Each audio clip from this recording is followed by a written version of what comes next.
Hi friends, welcome back to my mini vlog. ಎಲ್ಲ ಚೆನ್ನಾಗಿರ ಅಂದ್ಕೊಂಡಿದ್ದೀನಿ. ಇವತ್ತು ನಮ್ಮ ದೊಡ್ಡಮ್ಮ ಊರಲ್ಲಿ ನಾವು ಹಬ್ಬ ಮಾಡ್ತಾಯಿದ್ರು ಅವರು. ಅದಕ್ಕೋಸ್ಕರ ನಾವು ಬಂದಿದ್ವಿ. ಏನಬ್ಬ ಅಂದರೆ ಸರಳಿ ಅಮ್ಮ ಅಂತ. ಈಗ ಹಾಲು ಕರ್ಕೊಳಕ್ಕೆ ನಾನು ನಮ್ಮ ಮಾವ ಬಂದಿದ್ವಿ. ಅವೆರಡು ದಿನದಲ್ಲಿ ಕರೆದಿದ್ದಾಯಿತು. ಇವಾಗ ಕರ್ಕೊಂಡು ಒಂದು ದಿನದಲ್ಲಿ ಹೋಗೋಣ ಅಂತ ಹೊರಟ್ವಿ. ಅವ್ರು ಅಷ್ಟು ಕೊಂಬೇಕಿತ್ತಾಯಿದ್ರು. ಇವಾಗ ನಾವು ಹೋಗಿದ್ವಿ. ಈಗ ಸಾಂಬಾರು ಪುಡಿ, ಖಾರದ ಪುಡಿ ಬೇಕಿತ್ತಲ್ಲ, ಹಂಗಾಗಿ ಇವಾಗ ನೋಡಿ ಇದು ಮೆಣಸಿನ್ಕಾಯಿ ನೋಡಿ, ಸಾಂಬಾರು ಪುಡಿ ಆಗೋಗೈತೆ. ಇವಾಗ ನೋಡಿ ನಾವು ಇದನ್ನು ಹಾಕ್ಸ್ತಾಯಿದ್ವಿ, ಖಾರದ ಪುಡಿನ. ಇವಾಗ ಬೇಜಾರಾಯಿತು ಅಂತೆಲ್ಲ ಪಾನಿಪುರಿ ತಿನ್ನೋಕೆ ಬಂದ್ವಿ. ಚಿನಹಳ್ಳಿಲಿ ಪಾನಿಪುರಿ ತಿನ್ಕೊಂಡು ಇವಾಗ ನಾವು ಹೊರಟಿದ್ದೆ ಫುಡ್ ಕಡೆ ಹೊರಟ್ವಿ. ಇವಾಗ ನಾವು ಪಾಪ ಒಂದು ಅವ್ರ ತಂಗಿಗೆ ಹುಷಾರಿಲ್ಲ ಅಂತ ಅಂದರು. ಅದಕ್ಕೆ ಅವ್ರ ತಂಗಿನ ಕರ್ಕೊಂಬರೋಣ ಅಂತ ಹೊರಟಿದ್ದಕ್ಕೆ ಪೆಟ್ರೋಲೇ ಖಾಲಿ ಆಗಿಬಿಡ್ತು.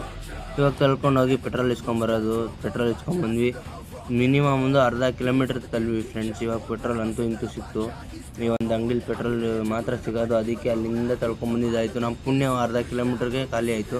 ಅಲ್ಲೆಲ್ಲರೂ ಮಧ್ಯದಲ್ಲಿ ಖಾಲಿ ಆಗಿದ್ರೆ ಹಾಕ್ಸೋಕ್ಕೆ ಆಗ್ತಿರಲಿಲ್ಲ. ಇವಾಗ ಹಾಕ್ಸ್ಕೊಂಡು ನಾವು ಪೆಟ್ರೋಲ್ ಹಾಕ್ಸ್ಕೊಂಡು ನಮ್ಮ ಪಯಣ ಊರಿನ ಕಡೆ ಅಂತ ಈಗ ಹೊರಟ್ವಿ. ಹಿಂದೆ ಬಸ್ ಬರ್ತಾಯಿದ್ದು, ಗೌರ್ಮೆಂಟ್ ಬಸ್ಸು. ಆದರೂ ಹೊರಟ್ವಿ. ಆ ಪಾಪುಗೆ ಹುಷಾರಿಲ್ಲ ಅಂದಲ್ಲ ನೋಡಿ, ಕರ್ಕೊಂಬಂದಿದ್ದೀವಿ ಪಾಪುನ ಚಿನಹಳ್ಳಿಲಿ ಹಾಸ್ಪಿಟ್ಲಿಗೆ. 3 ದಿವಸದಿಂದ ಹುಷಾರೇ ಇಲ್ಲ ಪಾಪ. ಇವಾಗ ನೋಡಿ ನಾನು ಹೇಳ್ತಿದ್ನಲ್ಲ ಹಬ್ಬ ಅಂತ, ಅದು ಹಬ್ಬಕ್ಕೆ ಚಪ್ರ ಹಾಕಬೇಕು. ಮನೆ ಮುಂದೆ ಚಪ್ರ, ಬಾಳೆಕಂತು ಎಲ್ಲ ಕಟ್ತಾರಲ್ಲ, ಆ ಥರ ಮಾಡ್ತಾಯಿದ್ವಿ ಕಟ್ಕೊಂಬಂದು. ಇವಾಗ ನೋಡಿ ಚಪ್ರ ಹಾಕ್ತಾಯಿದ್ದಾರೆ. ಚಪ್ರ ಹಾಕಿದಾದ್ಮೇಲೆ ಇವಾಗ ನಮ್ಮದು ಅತ್ತೆ ಅವರು ಬೋಂಡ ಹಾಕ್ತಾಯಿದ್ರು.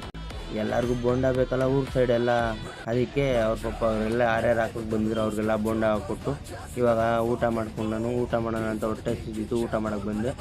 ಚಪ್ರ ನೋಡಿ ಹಾಕಿದ್ದು ಕ್ಲಿಯರ್ ಆಗಿತ್ತು. ಇವಾಗ ಏನಿದ್ರು ಬೆಳಿಗ್ಗೆ ದೇವ್ರು ಬರೋದು ಅಷ್ಟೇ ಬಾಕಿ. ಅಷ್ಟೇ ಫ್ರೆಂಡ್ಸ್, ಇವತ್ತು ಬ್ಲಾಗ್ ಹೀಗಿತ್ತು ಅಂತ ಕಮೆಂಟ್ ಮಾಡಿ. ಪಾರ್ಟ್ 2 ಕೂಡ ಇದೆ, ಕಾಯಿರಿ.